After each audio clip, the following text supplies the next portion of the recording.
శోకర్ సింగ్ గారు, ఈరోజు artificial intelligence వల్ల మానవాళి ఏ విధంగా అయితే ప్రభావితం చూపిస్తూ ఉందో మరి దీని మీద కలవరపడుతున్న నేపథ్యంలో భిన్నమైనటువంటి స్టేట్మెంట్స్ అయితే మనకు రావడం జరిగింది. ముఖ్యంగా ఆ ఓపెన్ ఏఐ సంబంధించినటువంటి కో-ఫౌండర్ చేసినటువంటి స్టేట్మెంట్ కావచ్చు, క్రిస్ వోలా ఆంథ్రోపిక్ కో-ఫౌండర్ కావచ్చు, వీళ్ళు చేసినటువంటి డిఫరెంట్ గా ఉన్నాయి. అంటే పూర్తి ఆపోజిట్ గా వాళ్ళు చేసినటువంటి ఆ కామెంట్స్ కొంత కన్ఫ్యూజన్ గురి చేస్తూ ఉన్నాయి. ముఖ్యంగా ఇప్పటివరకు అయితే ఆర్టిఫిషియల్ ఇంటెలిజెన్స్ వల్ల మరి ఉన్నటువంటి ఉద్యోగాలను కూడా పోయేటటువంటి అవకాశం ఉంది. అది ఆక్యుపై చేస్తుంది ఆ స్పేస్ ని ఆర్టిఫిషియల్ ఇంటెలిజెన్స్ అని చెప్పేసి ప్రధానంగా కంగారు పడుతున్న క్రమంలో మరి శామ్ ఆల్ట్మాస్ చేసినటువంటి ఏదైతే స్టేట్మెంట్ ఉందో దీనివల్ల ఎలాంటి ప్రభావం ఉండదు, ఒక ప్రొడక్టివిటీ పెరుగుతుంది, సాధనంగా ఉపయోగపడుతుంది తప్ప దానివల్ల ఉద్యోగాలు పోవని చెప్పేసి ఆయన చెప్తాను. కానీ ఇతను క్రిస్ వాలా చేసినటువంటి స్టేట్మెంట్ చూసినట్టయితే మానవ మెదడుని పోలి ఉన్నటువంటి ఆలోచన చేస్తూ ఉంది, భావోద్వేగాలు కూడా కలిగి ఉండేటటువంటి ప్రమాదం ఉంది, దీనివల్ల భవిష్యత్తులో ప్రమాదం ఉందని చెప్పేసి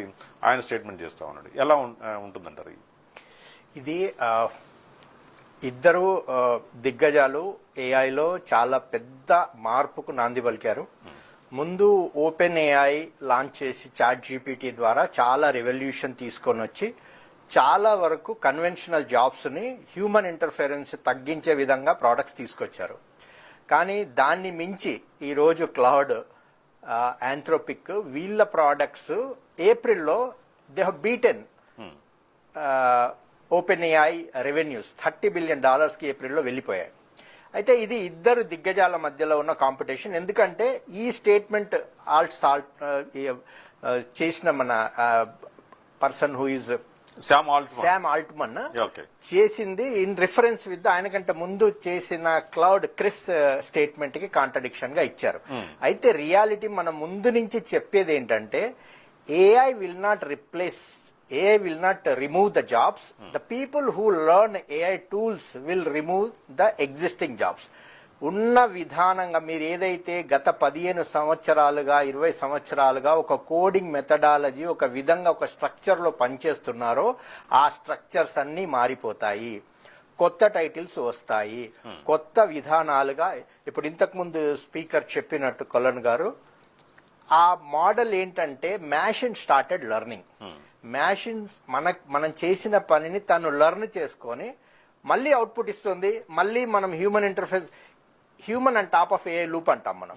ఆ హ్యూమన్ ఇంటర్ఫిరెన్స్ తీసుకొని మళ్ళీ అది లెర్న్ చేస్తుంది. సో ఎనీ ఐటరేషన్స్ జరిగిన కొద్దీ దాని యాక్యురేషన్స్ పెరుగుతూ ఉంటుంది.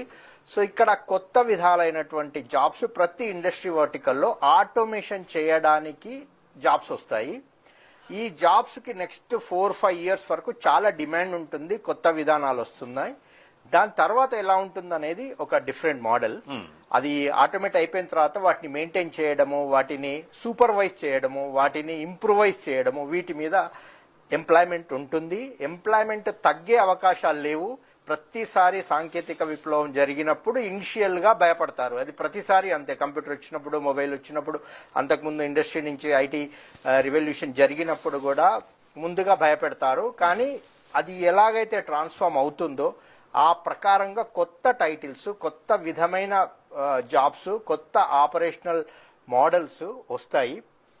సో అవిటిని మైండ్ లో పెట్టుకొని శామ్ ఆల్ట్మన్ ఒక పొలిటికల్ గా కాంట్రడిక్టరీగా క్రిస్ ఇచ్చిన కామెంట్ కి which is more appealing to the people. ఎందుకంటే అందరూ ఒక విధమైనటువంటి డైలమాలో ఉన్నారు, ఏమవుతుంది అనేటప్పుడు వాళ్ళ ఎమోషన్స్ ని కనెక్ట్ అయ్యే విధంగా ఒక స్టేట్మెంట్ ఇచ్చారు. బట్ ఎగ్జిస్టింగ్ జాబ్స్ చేసే విధానం అయితే ఇప్పుడు కోడ్ జనరేషన్ అనేది యాక్యురసీగా చేస్తోంది. కానీ దాన్ని ఇంప్లిమెంట్ చేయాలా వద్దా, ఎక్కడెక్కడ చేంజెస్ ఉన్నాయని సూపర్వైజ్ చేయడానికి లిమిటెడ్ రీసోర్స్ అవసరం, కోడ్ రాయడానికి 100 రీసోర్స్ అవసరం. సో ఈ రీసోర్స్ అందరూ ఏఐ టూల్స్ ని వాడడం నేర్చుకొని ఇన్ని ఇండస్ట్రీ వర్టికల్స్ ఉన్నాయి మన దగ్గర. ఇప్పుడు వాటన్నిటికీ ఆటోమేట్ అయ్యే అవకాశం ఉంది. మొత్తం ప్రపంచంలో అమెరికా, చైనా, ఇండియా మనం చాలా అడ్వాన్స్ గా ఉన్నాం. మనం ఏ రిసోర్సెస్ ను కూడా చాలా పెద్ద ఎత్తున ప్రొడ్యూస్ చేశాము.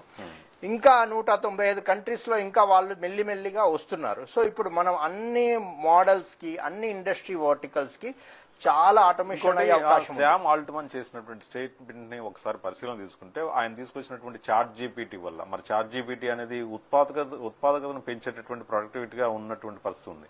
అయితే దాన్ని వాడుకొని మనం అంటే ఇంతకుముందు గతంలో గూగుల్ సెర్చ్ వాడేటటువంటి పరిస్థితి ఉంది. ఇంకా దానికి అడ్వాన్స్డ్ గా మరి చాట్ జీపీటీ లాంటి సెర్చ్ ఒక వ్యవస్థను తీసుకొచ్చినట్టు మరి ఇది ఉత్పాదకను పెంచే విధంగా చూడాలా, లేకపోతే మరి దానివల్ల ఆర్టిఫిషియల్ ఇంటెలిజెన్స్ వల్ల మరి ఆ ఉద్యోగాలు పోతాయని చెప్పేసి ఆ రకంగా చూడాలంటారు? ఉత్పాదకత ప్రొడక్టివిటీ చాలా పెరిగింది. మనకు గూగుల్ సెర్చ్ లో లిమిటెడ్ ఇన్ఫర్మేషన్ దొరికేది. ఒక క్వెరీ ఇస్తే దానికి సంబంధించిన మల్టిపుల్ అవుట్కమ్స్ ఇచ్చేది. కానీ ఇక్కడ ఏంటంటే ఇంటెలిజెంట్ గా తనకు అడిగిన దానికి యాక్యురేట్ గా డీటెయిల్ గా మనం ఎన్ని క్వశ్చన్లు అడిగితే అంత క్వశ్చన్లకు ఒక హ్యూమన్ ఒక గురువు లాగా డీటెయిల్ ఆన్సర్ ఇస్తూ మళ్ళీ ప్రతిసారి మనం ఇచ్చిన ఇన్పుట్ ని లెర్న్ చేస్తూ ఇంప్రూవ్ చేస్తూ వస్తుంది. కాబట్టి చాలా మంది గూగుల్ సెర్చ్ ని మర్చిపోయారు. ఇప్పుడు ఈ రోజు మనం డీటెయిల్ ఏమన్నా కావాలి అని అంటే ఏఐ టూల్స్ కి వెళ్ళి మనం సెర్చ్ చేయడం మొదలు పెట్టాం. ఇది ఒక ట్రాన్స్ఫర్మేషన్. ఇందులో ప్రొడక్టివిటీ పెరిగింది. ఇప్పుడు కాంటెంట్ రైటర్స్ అనే వాళ్ళు లిటరల్లీ హ్యూమన్లీ కూర్చొని రాసేవాళ్ళు చాట్ జీపీటీ రాకముందు. అది వచ్చిన తర్వాత చాలా ఈజీ అయిపోయింది. దాన్ని వాళ్ళు హ్యూమన్ వర్షన్ చేసుకోవడము, లార్జ్ కాంటెంట్ ని ప్రొడ్యూస్ చేయడము, యాక్యురసీని లెర్న్ చేసుకోవడము. అలానే మ్యూజిక్ ఇండస్ట్రీ కానివ్వండి, ఈవెన్ లైక్ పోయట్రీ క్రియేటివిటీలో కూడా వచ్చింది. ఏంటంటే it will be a tool which will enhance creativity. అంతేగాని హ్యూమన్ రిప్లేస్మెంట్ జరగదు. Always AI should be a slave and human should be master. కానీ ఈ టూల్ మాత్రం చాలా స్ట్రాంగ్ గా ఎవరు వాడగలిగితే దాన్ని ఎంత అక్యురసీగా, ఇప్పుడు మనం అయితే టైప్ రైటర్ పెట్టి కొట్టే వాళ్ళం కంప్యూటర్ సాఫ్ట్వేర్ ప్రాసెస్ చేసి తీసుకోవడానికి ఉన్న డిఫరెన్స్ ఎలా ఉందో అలానే ఏఐ టూల్ ని ఎఫిషియెంట్ గా వాడగలిగే హ్యూమన్ ఏఐ టూల్ ని వాడలేని హ్యూమన్ జాబ్స్ ని తీసేస్తాడు. సో ఏఐ లెర్నింగ్ అనేది ఏఐ టూల్స్ ని ఆయా ఇండస్ట్రీ వర్టికల్లో, ఆయా కోడింగ్ విధానాల్లో, ఆయా మీ ఏదైతే టాస్క్ ని మీరు ఆ రోజు డెలివరీ చేయాలో ఆ టాస్క్ ని మీరు చేసే విధానాన్ని మీరు ఒక యాప్ట్ ఏఐ టూల్ ని వాడి చేయడం వల్ల చాలా ఎఫిషియెంట్ గా డెలివరీ చేయగలుగుతారు. సో దాంతో అయితే మ్యాన్ పవర్ కి జాబ్స్ మారుతాయి, వర్కింగ్ స్టైల్ మారుతోంది, కానీ జాబ్స్ అయితే పెరుగుతాయి. ఓకే అండి దివాకర్ గారు, ప్రదీప్ గారు మళ్ళీ వస్తాను మీ దగ్గరికి. దివాకర్ సింగ్ గారు, ఇప్పుడు ప్రదీప్ గారు అన్నట్టుగా కంపెనీస్ ఆ కరోనా టైంలో ఎక్కువగా బల్క్ గా రిక్రూట్మెంట్ చేసుకున్నారు. ఆ యాక్సెస్ ని ఇప్పుడు తీసేస్తున్నాం అని చెప్పేసి కంపెనీలు చెప్తున్నాయని చెప్పి చెప్తున్నారు. కానీ ఆ దిగ్గజ సంస్థలు చాలా వరకు కూడా వేల సంఖ్యలో ఆ రిక్రూట్మెంట్ ని వాళ్ళు తొలగించారు, ఉద్యోగులు లే ఆఫ్స్ ఇచ్చేసిన పరిస్థితి ఉంది. మరి ఏ ప్రభావం ఈ రకంగా జరుగుతుందని చెప్పేసి కూడా ప్రచారం జరుగుతా ఉంది, మీరేమంటారు?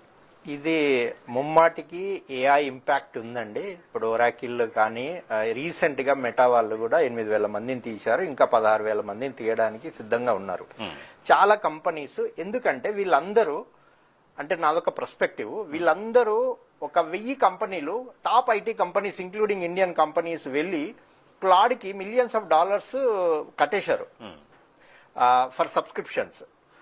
కట్టిన తర్వాత ఏమవుతుందంటే ఈ రోజు శామ్ ఆల్ట్మన్ చేసిన కామెంట్ కూడా ఒక రీజన్ ఏంటంటే ఈ మ్యాషిన్ లెర్నింగ్ లో ఎప్పుడైతే మన కోడర్స్ వీళ్ళు యూజ్ చేయడం మొదలు పెడతారో దాని యాక్యురసీ లెవెల్స్ పెరుగుతూ ఉంటాయి.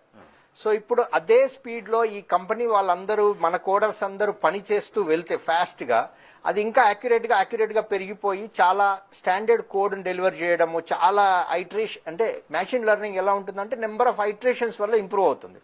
సో ఈ ప్రాసెస్ కి ఎక్కడో ఒక దగ్గర బ్రేక్ పెట్టే విధంగా ఒక కామెంట్ చేయాలి అని, ఇది ఎందుకంటే ఇంకా ఎస్టాబ్లిష్ కాలేదు, కొంతమంది ఈ కోడ్ సరిగా రావట్లేదు అనే ఎర్రర్స్ చెప్పడము ఇవన్నీ జరుగుతూ ఉంటాయి, ఎందుకంటే ఐటరేషన్ స్టేజ్ లో ఉంది కాబట్టి. సో ఆ పాయింట్ ని తీసుకొని అతను కామెంట్ చేశాడేమో అనుకుంటున్నాను. కానీ థ్యాంక్ యూ అండి దివాకర్ సింగ్ గారు. మొత్తానికి శామ్ ఆల్ట్మన్ అదేవిధంగా క్రిస్ ఓలా చేసినటువంటి భిన్నమైనటువంటి కామెంట్స్ అయితే ఉన్నాయో దాంట్లో కొంత కన్ఫ్యూజన్ అయితే ఉంది. దాన్ని తగ్గించడానికి ఏఐ మీద ఉన్నటువంటి ఏదైతే ఎఫెక్ట్ ఉందో దాన్ని తగ్గించడానికి శామ్ ఆల్ట్మన్ చేసి ఉంటాడు ఆ రకమైనటువంటి ప్రకటన. కానీ దాని ఇంపాక్ట్ మాత్రం ఖచ్చితంగా ఉంటుంది టెక్ సంబంధించినటువంటి ఉద్యోగాల మీద అని చెప్పేసి ప్రధానంగా విశ్లేషకులు అభిప్రాయపడుతున్నట్టు పరిస్థితి. ఇది వాటి స్పెషల్ డిబేట్. మరొక అంశంతో మళ్ళీ కలుద్దాం.